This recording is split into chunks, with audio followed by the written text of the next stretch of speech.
بسم اللہ الرحمن الرحیم۔ سامعین کرام، آپ سن رہے ہیں اردو ناول درگا مائی کے چیلے، جس کے مصنف ہیں شمیم نوید، اور یہ اس سلسلے کی قسط نمبر 11 ہے۔ آپ اگر میرے چینل کہانی گھر پر نئے ہیں اور آپ نے ابھی تک میرا چینل سبسکرائب نہیں کیا تو میرے چینل کہانی گھر کو ابھی سبسکرائب کر لیجئے اور بیل آئیکن پر بھی کلک کر دیں تاکہ آنے والی نئی کہانی کی اطلاع بر وقت آپ تک پہنچ سکے۔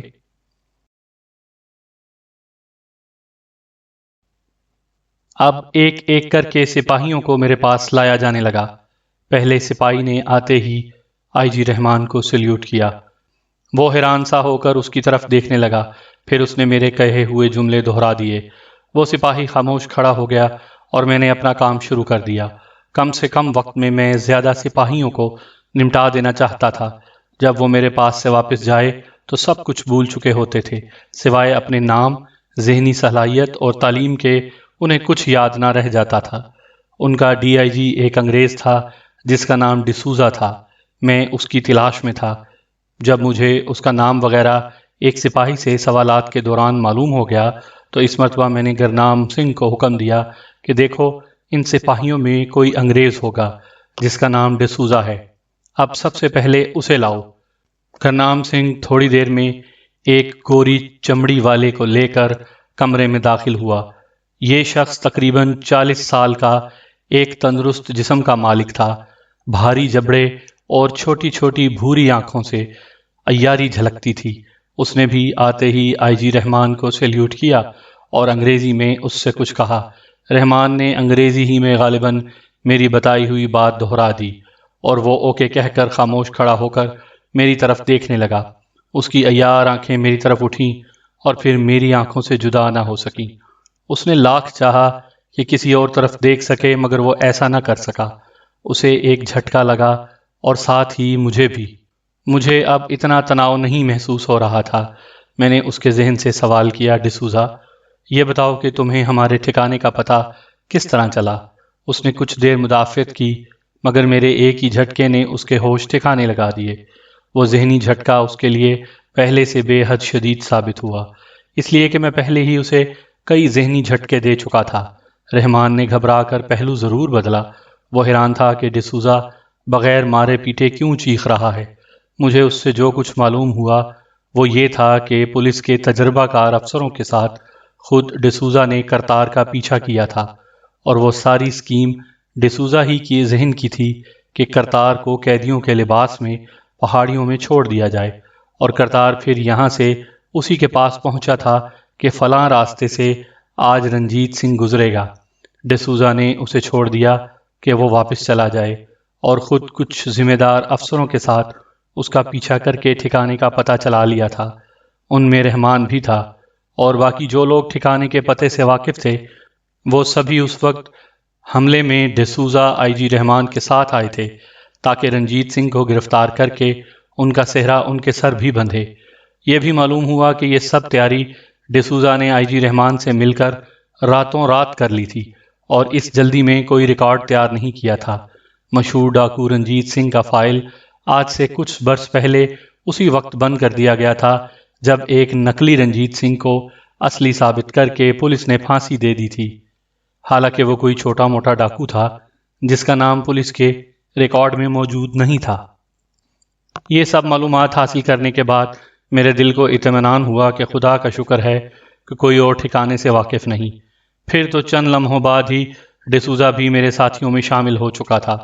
میرا جانی دشمن ڈسوزا اب میرے لیے جان بھی دے سکتا تھا۔ ڈسوزا کے بعد وہ انسپیکٹر بھی آئے جو ٹھکانے سے واقف تھے، ان کا بھی وہی اشر ہوا۔ میں چاہتا تھا کہ جلد سے جلد بقیہ حضرات کو بھی نمٹا دوں اور کچھ ہی دیر میں نے تمام سپاہیوں کو فارغ کر دیا۔ اب وہ سب میرے آدمی تھے۔ میں نے اپنے کام سے فارغ ہو کر گرنام سنگھ سے کہا، ان سب لوگوں کو اب قید خانے سے نکالو اور اس کام پر لگا دو کہ یہ خود اپنی جھونپڑیاں تعمیر کریں۔ بقیہ لوگوں کو بھی ان لوگوں کے ساتھ جھونپڑیوں کی تعمیر پر لگا دو۔ اس غار نما سرنگ کا کام اس کے بعد شروع ہوگا، اس لیے کہ اب کوئی ایسی خطرے والی بات نہیں ہے۔ جب یہ لوگ جھونپڑے تعمیر کر چکیں تو ان کی رائفلیں اور بقیہ اسلحہ بھی انہیں بانٹ دو۔ میرے اس حکم پر گرنام سنگھ نے سر جھکا لیا۔ میں نے پلٹ کر کہا، تمام وادی والوں سے کہہ دو کہ ان لوگوں پر پورا اعتماد کریں اور ان سے سوالات نہ کریں، اس لیے کہ وہ اب کچھ نہیں بتا پائیں گے۔ ان سے کہہ دو یہ میرا حکم ہے، اگر اس کے خلاف ہوا تو نتیجے میں انہیں سوائے پریشانی اور ذلت کے اور کچھ نہیں ملے گا۔ اور ہاں سنو، غالباً اب شام ہو چکی ہے، اگر تم چاہو تو کل سے یہ کام شروع کروایا جا سکتا ہے۔ آج انہیں یہیں رہنے دو، باہر کہاں رہیں گے، بلکہ جب تک جھونپڑے تعمیر نہیں ہو جاتے انہیں یہیں رکھو، رات یہ یہیں گزارا کر لیں گے۔ اس پر گرنام سنگھ بولا، سردار آج آپ کی شادی بھی تو ہے، اور اگر یہ لوگ بھی اس میں شریک ہو جائیں تو کیا حرج ہے؟ میں نے گرنام سنگھ کی تجویز سے اتفاق کیا۔ اب یہ پورے 700-800 آدمی میرے ہمراہ بستی کی طرف بڑھے۔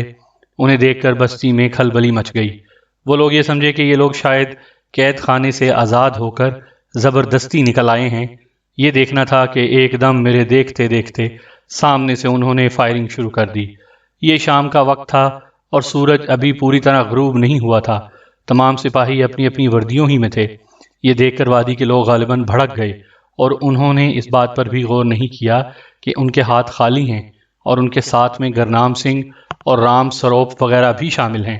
انہوں نے سامنے مورچے سنبھال لیے اور وہ برابر فائرنگ کر رہے تھے۔ یہ صورتحال نہایت خطرناک تھی۔ ہم چاروں گھوڑوں سے کود کر زمین پر لیٹ گئے اور بقیہ لوگوں کو بھی میں نے چیخ کر حکم دیا کہ زمین پر لیٹ جاؤ، مگر وہ میرے سے پہلے ہی زمین پر لیٹ چکے تھے، اس لیے کہ ان کی ذہانت اور صلاحیت بہرحال برقرار تھی، اور وہ بہرحال سپاہی بھی تو تھے۔ صورتحال یہ تھی کہ سامنے سے مسلسل فائرنگ ہو رہی تھی اور ہم سب زمین پر اوندھے پڑے تھے، اور ہمارے سروں سے گولیاں سائیں سائیں کرتی ہوئی گزر رہی تھیں۔ گولیاں اس طرح سنسناتی ہوئی ہمارے سروں سے گزرتی رہیں۔ اس صورتحال نے کچھ دیر کے لیے میرے بھی اوسان قطع کر دیے۔ سب سے آگے ہم رواں ہی تھے۔ میں نے سینے کے بل سے رکھ کر گرنام سنگھ کے قریب ہو گیا اور اسے کہا، گرنام ایسا کرو کہ تم اسی طرح سینے کے بل رینگتے ہوئے ذرا چکر کاٹ کر وادی سے والوں سے پوچھو اور انہیں صورتحال سے آگاہ کرو اور کسی طرح فائرنگ بند کراؤ۔ وہ میرے حکم پر سینے کے بل رینگتا ہوا پیچھے ہٹتا چلا گیا۔ مجھے وادی والوں کی حماقت پر سخت غصہ آ رہا تھا، جنہوں نے بے سوچے سمجھے ہم پر فائرنگ شروع کر دی تھی۔ ہم اسی طرح دم سادھے پڑے رہے، خدا خدا کر کے سامنے سے فائرنگ بند ہوئی۔ شاید گرنام سنگھ وہاں پہنچ چکا تھا۔ یہ دیکھ کر میری جان میں جان آئی اور ہم سب لوگ اٹھ کر کھڑے ہوئے۔ ہم جب وادی والوں کے قریب پہنچے تو وہ طرح طرح کی قیاس آرائیاں کر رہے تھے۔ وادی میں پہنچ کر معلوم ہوا کہ بڑے میدان میں شادی کی تقریب کا انتظام کیا گیا ہے، اور اس وقت بڑے ٹھاکر وہیں پر ہیں۔ بڑے بڑے شامیانے وہاں نصب تھے جو یہاں سے بھی نظر آ رہے تھے۔ فائرنگ کی آواز بڑے میدان تک پہنچ گئی تھی، اس لیے بڑے ٹھاکر بھی کچھ دیر پہلے اس مجمع میں موجود تھے، مگر صورتحال کا علم ہونے کے بعد وہ گرنام سنگھ سے یہ کہہ کر چلے گئے تھے کہ رنجیتے کو فوراً میرے پاس بڑے میدان میں بھیجو۔ مجھے گرنام سنگھ نے بڑے ٹھاکر کے حکم سے آگاہ کیا۔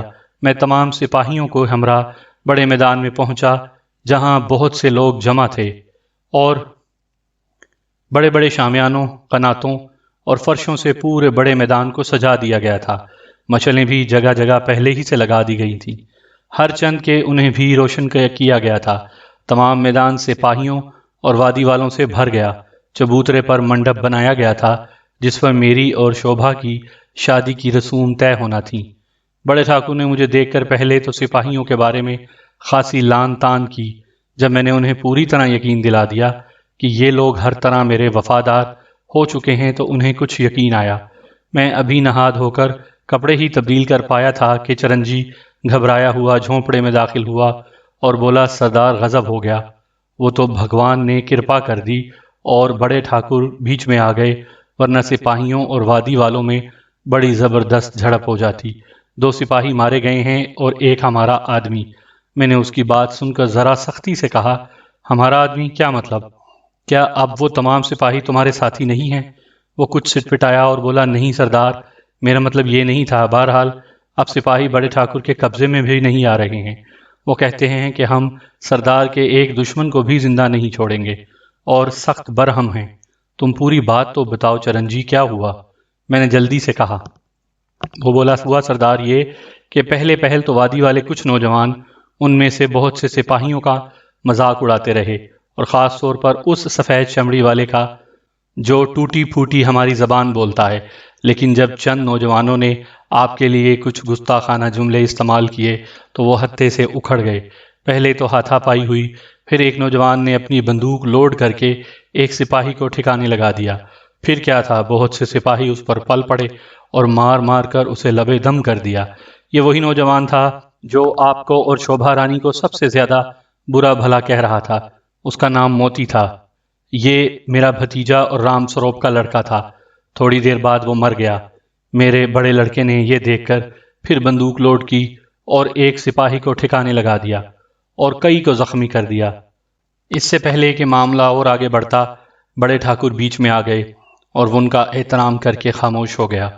مگر سپاہی برابر بڑے ٹھاکر سے یہی مطالبہ کر رہے ہیں کہ اس نوجوان کو ہمارے حوالے کر دو۔ دراصل میرا لڑکا سنتا اپنے چچا زاد جوان بھائی کی موت برداشت نہ کر سکا اور غصے میں آ گیا۔ میں آپ سے یہ بھی نہیں چھپاؤں گا کہ آپ کی بڑھ چڑھ کر برائی کرنے والوں میں میرا لڑکا سنتا بھی شامل تھا، جس پر میں نے اسے ڈانٹا بھی، مگر میں اس سے اچھی طرح واقف ہوں۔ اس کی وجہ رقابت تھی۔ وہ شوبھا رانی کو چاہتا ہے۔ دبی دبی زبان میں اپنی ماں سے اس کا اظہار بھی کر چکا تھا، مگر میں نے ہمیشہ اسے ٹال دیا۔ یہ پورا معاملہ ہے سردار۔ میں چرنجی کی صاف گوئی سے بہت خوش ہوا، جس نے خود اپنی اولاد کے بارے میں بغیر کوئی سفارش کیے نہایت صاف گوئی سے تمام بات بتا دی تھی۔ میں نے اس سے کہا، چرنجی میں ابھی چلتا ہوں۔ میں تمہاری صاف گوئی اور سچائی سے بہت خوش ہوا۔ یہ بات سن کر جھونپڑے کے اندر کی طرف سے بڑی ٹھکرائیں نکل آئیں۔ اس وقت جھونپڑی کے اندر والے حصے ہی میں شوبھا دلہن بنی بیٹھی تھی اور اندر والا حصہ عورتوں اور لڑکیوں سے بھرا پڑا تھا۔ میں اور چرنجی گھوڑوں پر سوار بڑے میدان کی طرف روانہ ہو رہے تھے۔ میں جیسے ہی وہاں پہنچا، بڑے زور کا شور سا ہوا۔ میں چبوترے پر چڑھا جس پر شادی کا منڈپ بنا ہوا تھا اور ایک پنڈت بیٹھا ہوا تھا۔ وہ مجھے دیکھ کر چبوترے سے نیچے اتر گیا۔ میں نے زوردار آواز میں کہنا شروع کیا، میرے بہادر اور جان نثار ساتھیوں، میں جانتا ہوں تم سب کو مجھ سے بے پناہ پیار ہے۔ میں نہیں چاہتا کہ تم لوگ آپس میں میری وجہ سے لڑو۔ اس شادی کے موقع پر میں وادی والوں کو ایک بڑی خوشی کا پیغام دیتا ہوں۔ وہ یہ ہے کہ اب ان کے ساتھیوں کی تعداد بہت زیادہ ہو گئی ہے اور آج سے وہ 200 250 سے بڑھ کر 1000 کے قریب ہو چکے ہیں۔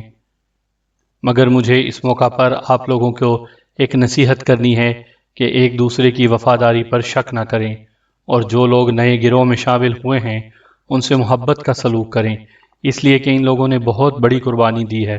وادی والوں کے بیوی بچے تو خیر ان کے ساتھ یہی ہیں، مگر ان بقیہ حضرات نے اس کی بھی پرواہ نہیں کی اور تمہارے سردار کے ساتھ وفاداری کا عہد کیا۔ ان کی وفاداریاں اور محبتیں غیر مشروط ہیں۔ اگر کوئی ان کے سامنے مجھے برا بھلا کہے گا یا میرے بارے میں کسی غلط بات کا اظہار کرے گا تو یہ کسی طرح اسے برداشت نہیں کریں گے۔ اور تم لوگوں کو جو اس وادی کے قدیم رہنے والے ہو، یہ بھی معلوم ہونا چاہیے کہ ان کی تعداد تم سے کتنی زیادہ ہے، اور تم اس گھمنڈ میں بھی نہ رہنا کہ یہ لوگ نہتے ہیں۔ کل سے ان کی رائفلیں اور بقیہ کا اسلحہ بھی انہیں دے دیا جائے گا۔ میں تمام جوانوں کو معاف کرتا ہوں جنہوں نے شدت جذبات میں آ کر مجھے برا بھلا کہا اور سپاہیوں کے غصے کا شکار ہوئے، اور نئے شامل ہونے والوں سے بھی یہ کہتا ہوں کہ وہ غصہ تھوک کر ان لوگوں کو معاف کریں، مگر آئندہ سے ایسا کوئی ناخوشگوار واقعہ ہرگز نہیں ہونا چاہیے۔ بس مجھے اور کچھ نہیں کہنا۔ اس کے بعد سارا میدان سردار رنجیت سنگھ کی جے سے گونج اٹھا۔ اب ان میں نئی آوازیں بھی شامل ہو چکی تھیں۔ بڑے ٹھاکر میرے قریب آئے اور میری پیٹھ ٹھونک کر معاملے کو رفع دفع کرنے کی داد دی۔ تمہارا لڑکا سنتا کہاں ہے چرنجی؟ اسے میرے پاس لاؤ، اور سنو، ذرا رام سروپ کو بھی میرے پاس بھیجو۔ اس پر چرنجی غم زدہ سے لہجے میں بولا، سردار، رام سروپ اپنے جوان بیٹے کی لاش اٹھا کر گھر لے گیا ہے۔ ہاں، میں سنتا کو دیکھتا ہوں۔ یہ کہہ کر وہ مجمع میں سنتا کو تلاش کرنے آگے بڑھ گیا اور تھوڑی ہی دیر بعد لوٹ کر آ کے بولا، وہ خدا جانے کدھر گیا؟ ابھی جب میں آپ کو لینے جھونپڑے گیا تھا وہ یہیں بڑے ٹھاکر کی پناہ میں تھا، اس لیے کہ سپاہی اسے بھی مار ڈالنا چاہتے تھے۔ بڑے ٹھاکر سے معلوم کیجیے۔ یہ سنتے ہی میں بڑے ٹھاکر کی طرف بڑھا جو 2 قدم آگے کھڑے کسی باورچی کو کچھ ہدایات دے رہے تھے۔ انہوں نے بتایا کہ سنتا میرے یہاں پہنچتے ہی اور اس اعلان کے بعد کہ تم نے ان لوگوں کو معاف کر دیا ہے جنہوں نے مجھے برا بھلا کہا تھا، یہاں سے چلا گیا تھا۔ خیر میں خاموش ہو گیا، میرا کچھ اور ہی مقصد تھا۔ میں تو چاہتا تھا کہ لگے ہاتھوں یہ کانٹا بھی نکل جائے۔ میرا ارادہ تھا کہ سنتا کو کہیں تنہائی میں لے جا کر اس کے ذہن کو اپنے قابو میں کر کے اس کے دل سے شوبھا کا خیال قطعی نکال دوں، مگر سنتا یہاں موجود ہی نہیں تھا۔ میں ابھی انہی خیالوں میں تھا کہ بڑے ٹھاکر بولے، دیکھو سورج ڈوب گیا ہے اور اب تک شادی کی رسومات شروع نہیں ہوئیں، چلو جلدی سے چلو، تم نے صحرا بھی تو باندھنا ہے، پھر یہیں اسی میدان میں بارات آئے گی۔ سامعین کرام، آپ یہ کہانی میرے چینل کہانی گھر پر سن رہے ہیں۔ آپ نے اگر ابھی تک میرا چینل سبسکرائب نہیں کیا تو میرے چینل کہانی گھر کو ابھی سبسکرائب کر کے بیل آئیکن پر بھی کلک کر دیں تاکہ نئی آنے والی کہانی کی اطلاع بر وقت آپ تک پہنچ سکے۔ ٹھاکر مسرور لہجے میں بولے اور میں چند لوگوں کے ہمراہ جنہیں میرے ساتھ بارات میں پھر یہیں واپس آنا تھا دوبارہ جھونپڑے کی طرف روانہ ہو گیا۔ ان لوگوں میں گرنام سنگھ، رحمان اور ڈیسوزا وغیرہ سبھی شامل تھے۔ یہ قافلہ جیسے ہی اس گلی میں داخل ہوا جس میں ہمارا جھونپڑا تھا، ہم نے عورتوں کی چیخ و پکار سنی۔ گرنام سنگھ گھوڑا تیز دوڑانا ہی چاہتا تھا کہ اس سے پہلے چرنجی اپنے گھوڑے کو ایڑ لگا کر ایک رکی ہوئی عورت کے قریب پہنچ گیا۔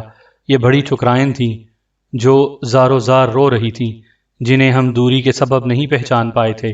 ان کے ساتھ دوسری عورتیں بین کر رہی تھیں۔ نامعلوم بڑی ٹھکرائن نے روتے ہوئے چرنجی سے کیا کہا، وہ فوراً گھوڑے پر بیٹھ کر سامنے گلی میں دوڑتا چلا گیا اور گلی کے موڑ پر جا کر غائب ہو گیا۔ اب ہم عورتوں تک پہنچ گئے۔ بڑی ٹھکرائن مجھے دیکھتے ہی بڑے زور سے چیخ مار کر بے ہوش ہو گئیں۔ میں چکرا گیا۔ بڑے ٹھاکر آخرکار گرجے، معاملہ کیا ہے آخر؟ اور مجھے بھی کچھ ہوش نہ رہا۔ جو پتہ چلا کہ یہ معاملہ ہے تو میرے پیروں کے نیچے سے زمین نکل گئی۔ سنتا زبردستی شوبھا کو اٹھا کر لے گیا تھا۔ اس سے پہلے کہ کوئی سمجھ پاتا اور کوئی کچھ کرتا، میں نے گھوڑے کو ایڑ لگائی اور اس سمت دوڑنے لگا جس سمت چرنجی گیا تھا۔ یہ راستہ گلی کے ختم ہوتے ہی اس طرف نکل جاتا تھا جہاں سے غار نما سرنگ شروع ہوتی تھی جو اس وقت تباہ ہو چکی تھی۔ چرنجی کا خیال صحیح تھا۔ میرے پیچھے ایک گھوڑا اور دوڑا، یہ گرنام سنگھ کا تھا۔ اس کے پیچھے ہی رحمان نے بھی گھوڑے کو ایڑ لگائی۔ اب ہم تینوں آگے پیچھے اپنے گھوڑوں کو سر پٹ دوڑاتے ہوئے غار نما سرنگ تک پہنچ گئے جو اب قطعی تباہ ہو چکی تھی۔ ہم ابھی کچھ ہی دور چلے ہوں گے کہ ہم نے ایک عجیب منظر دیکھا۔ ہم نے اپنے گھوڑوں کی باگیں کھینچ لیں۔ سنتا ایک ہاتھ سے گھوڑے پر بیٹھی ہوئی شوبھا کو پکڑے ہوئے تھا، جیسے عقاب اپنے شکار کو دبوچتا ہے۔ اس کے دانتوں میں گھوڑے کی باگ دبی ہوئی تھی اور سیدھے ہاتھ میں بندوق تھی، اور اس سے کچھ فاصلے پر چرنجی اس کا راستہ روکے بندوق تانے گھوڑے پر بیٹھا تھا۔ سنتا کہہ رہا تھا، مجھے جانے دے بابا، میرا راستہ کھوٹا نہ کر، کہیں میرے ہاتھ تیرے خون سے رنگے نہ جائیں، ہٹ جا میرے سامنے سے۔ یہ کہہ کر اس نے گھوڑے کو ایڑ لگائی۔ چرنجی چیخا، سنتا رک جا سنتا، ورنہ سنتا سنتا، اور ایک فائر کی آواز سنائی دی۔ چرنجی نے سنتا کو گولی مار دی تھی۔ گولی اس کی پیٹھ پر لگی اور وہ پیٹھ ہی کے بل تڑپ کر گھوڑے سے گرا۔ ہم سب اب چرنجی کے قریب پہنچ چکے تھے۔ میں نے اس کی بندوق چھین لی۔ وہ خودکشی کرنے کی کوشش کر رہا تھا۔ وہ میرے اس جملے پر رو پڑا، مجھے مر جانے دو سردار، مجھے مر جانے دو۔ میرا یہی ایک بیٹا تھا جسے میں نے آج خود اپنے ہاتھ سے گولی مار دی، اب میں کس کے لیے جیوں؟ میں نے اسے دلاسا دیا اور وہ سسکیاں بھرتا ہوا اٹھ کر وہ سنتا کے قریب گیا جس میں اب کچھ سانسیں باقی تھیں۔ چرنجی نے اسے اپنے ہاتھوں میں اٹھا کر سینے سے لگایا اور اس کے منہ سے بھی خون بہہ رہا تھا۔ چرنجی میرے پاس آیا اور سنتا کو میرے قدموں میں ڈال دیا۔ وہ یقیناً مرنے والا تھا۔ وہ کچھ بڑبڑا رہا تھا، آواز بہت دھیمی تھی۔ میں نے جھک کر سنا، وہ کہہ رہا تھا، شوبھا شوبھا، اور پھر ایک مرتبہ تڑپ کر ٹھنڈا ہو گیا۔ شوبھا کے لیے یہ دوسری قربانی تھی۔ چرنجی کی عظمت کا میں قائل ہو گیا۔ چرنجی جس نے اپنی اولاد کو بھی مجھ پر قربان کر دیا تھا۔ میں نے آگے بڑھ کر اسے گلے سے لگایا اور وہ پھوٹ پھوٹ کر رو رہا تھا۔ یہ بھی عجیب دن تھا کہ ختم ہوتے ہوئے ایک اور ہنگامے کو جنم دے گیا تھا۔ اب ہم نے مڑ کر دیکھا تو اور بہت سے لوگ اپنے گھوڑے دوڑاتے ہوئے ہم سے قریب ہوتے جا رہے تھے۔ یہ بڑے ٹھاکر اور وادی کے دوسرے لوگ تھے۔ سنتا کی لاش ایک گھوڑے پر وادی میں واپس لائی گئی۔ شوبھا جو اس وقت خاصی سہمی ہوئی تھی اور ایک دم بجھی بجھی سی لگ رہی تھی، بڑے ٹھاکر کے گھوڑے پر بیٹھ کر وادی کی طرف روانہ ہو گئی، اور ہم سب بھی اتنی ساری ہنگامہ خیزیوں نے مجھ کو تھکا دیا تھا اور میرا جسم دکھنے لگا تھا، مگر ابھی تو شادی کی رسومات باقی تھی۔ ہم سب لوگ پھر بڑے جھونپڑے پہنچے اور تھوڑی دیر بعد بارات وہاں سے روانہ ہو کر بڑے میدان میں پہنچ گئی۔ پنڈت نے اشلوک پڑھے، اوم اوم اوم سواہا، اور شوبھا کی ساڑی کا دامن میرے کرتے کے ساتھ باندھ کر منڈپ کے پھیرے کرائے گئے۔ شادی کی رسومات پوری ہونے کے بعد سب سے پہلے مجھے مبارکباد دینے والوں میں چرنجی، گرنام سنگھ اور رام سروپ ہی تھے، جن کی آنکھیں ڈبڈبائی ہوئی تھیں۔ میں نے ان تینوں کو باری باری گلے سے لگایا، اور اس سے پہلے کہ میں شادی کی خوشی میں ان کے دکھ کو بھول جاتا اور کھانا وغیرہ کھاتا، میں چرنجی اور رام سروپ، جن کے گھر برابر تھے، ان کے ساتھ تعزیت کے لیے گیا، جہاں ان دونوں کے جوان بیٹوں کی ارتھیاں سجی رکھی تھیں، اور ان کے کریا کرم سے فارغ ہونے کے بعد میں نے اپنے جھونپڑے میں قدم رکھا۔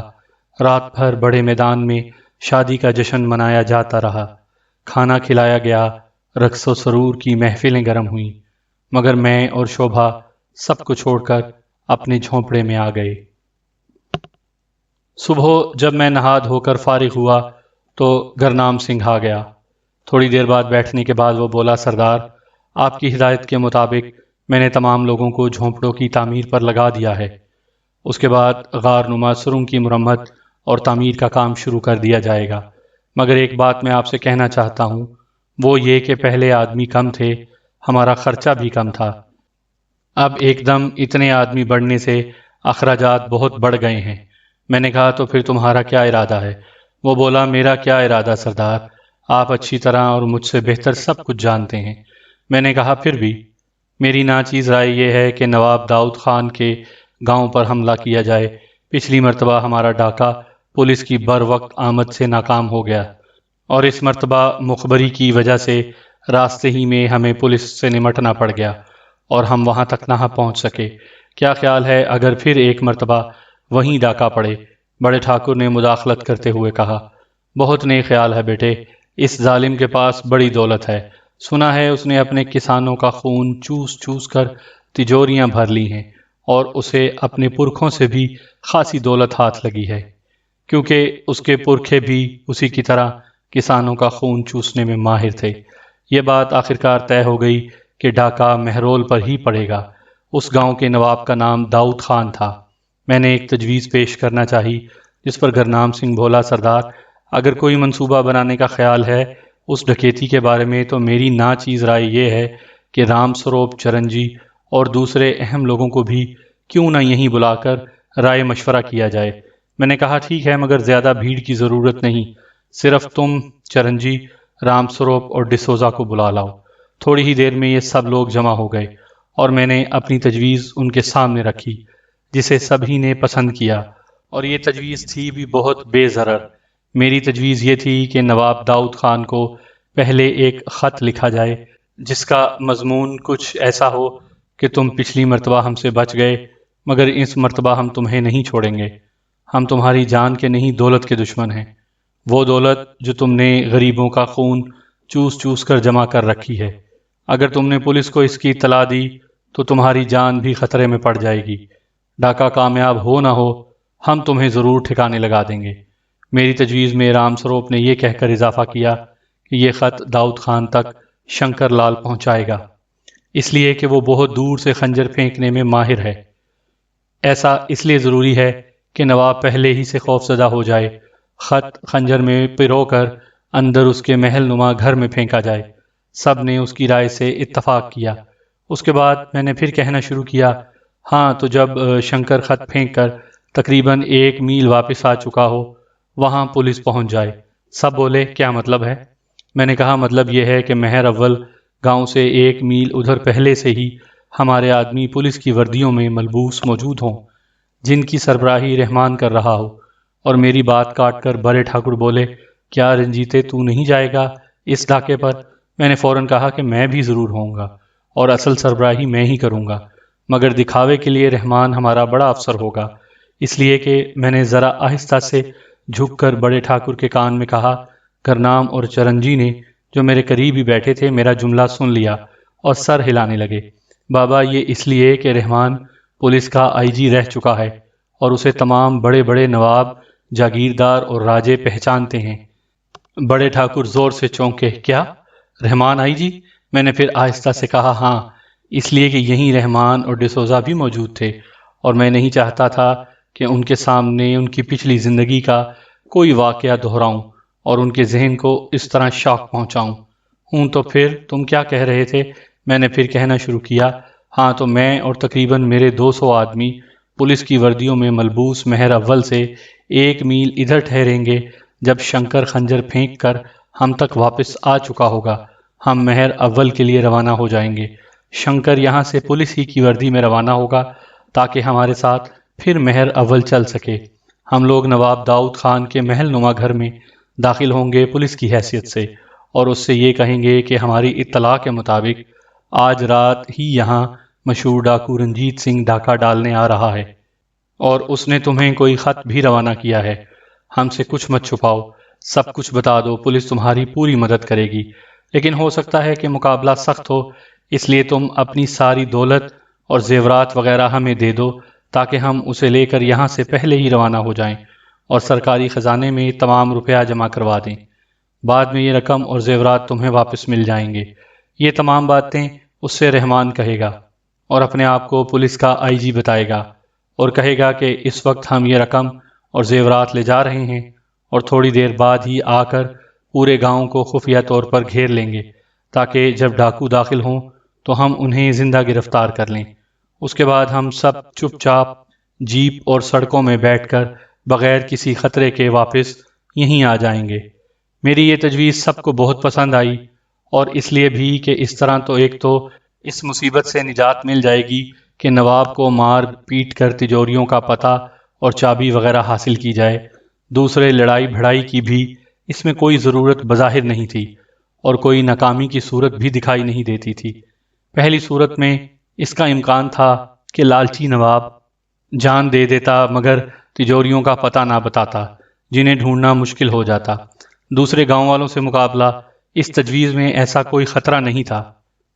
تمام لوگوں نے مل کر یہ طے کیا یہ کام آج ہی ہو جانا چاہیے، آج شام ہی 4 بجے کے قریب سب کو روانہ ہو جانا چاہیے تاکہ دن ڈھلے تک مہر اولی پہنچا جا سکے۔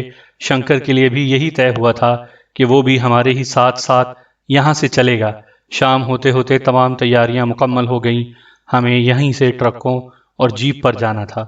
ایک سدھا ہوا گھوڑا بھی ایک ٹرک میں سوار کروا لیا گیا تاکہ مہر اولی سے 1 میل ادھر شنکر اس پر چڑھ کر مہر اولی جا سکے اور خنجر کے ساتھ خط پھینک کر واپس آ سکے۔ آدھے آدمی میں نے بالکل نئے لیے، یعنی پولیس والے، اور آدھے وادی کے پہلے رہنے والوں میں سے۔ جیپ میں خود رحمان، ڈسوزا، گرنام سنگھ، رام سروپ اور چرنجی سوار ہوئے۔ ہم 6 آدمی جیپ میں تھے۔ جیپ ڈسوزا چلا رہا تھا، اس کے برابر گرنام سنگھ بیٹھا تھا اور پچھلی سیٹوں پر ہم بقیہ لوگ رحمان کے ساتھ سب پولیس کی وردیوں میں تھے۔ آگے آگے جیپ تھی اور اس کے پیچھے 4 لوگ گھوڑوں پر بقیہ لوگ تھے جو سب کے سب پولیس کی وردیوں میں ملبوس تھے۔ ان لوگوں کو بھی پولیس کے تجربے کار ڈرائیور چلا رہے تھے۔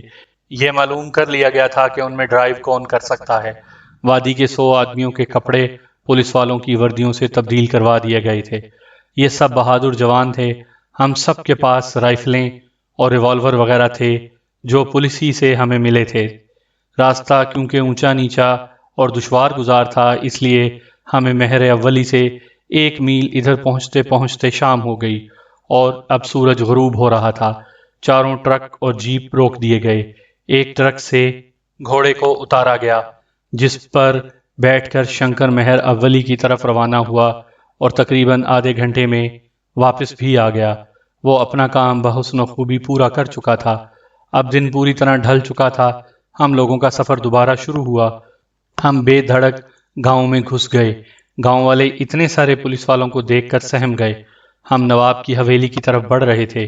نواب کو بھی شاید کسی نے دوڑ کر خبر کر دی اور وہ حویلی کے دروازے پر ہمارا استقبال کرنے کے لیے موجود تھا۔ جیسے ہی ہماری جیپ اس کے دروازے پر آ کر رکی، وہ دوڑ کر آیا اور بولا، آئی جی صاحب، بارے ڈسوزا صاحب بھی خود موجود ہیں۔ آداب آداب، میری یہ قسمت کہ آپ لوگ خود غریب خانے پر تشریف لائیں۔ آئیے آئیے، دیوان خانے میں آ جائیے۔ سامعین کرام، آپ سن رہے تھے اردو ناول درگا مائی کے چیلے، جس کے مصنف ہیں شمیم نوید، اور یہ اس سلسلے کی قسط نمبر 11 تھی۔ آپ اگر میرے چینل کہانی گھر پر نئے ہیں اور آپ نے ابھی تک میرا چینل سبسکرائب نہیں کیا تو میرے چینل کو ابھی سبسکرائب کر لیجئے اور بیل آئیکن پر بھی کلک کر دیں تاکہ نئے آنے والی کہانی کی اطلاع بر وقت آپ تک پہنچ سکے۔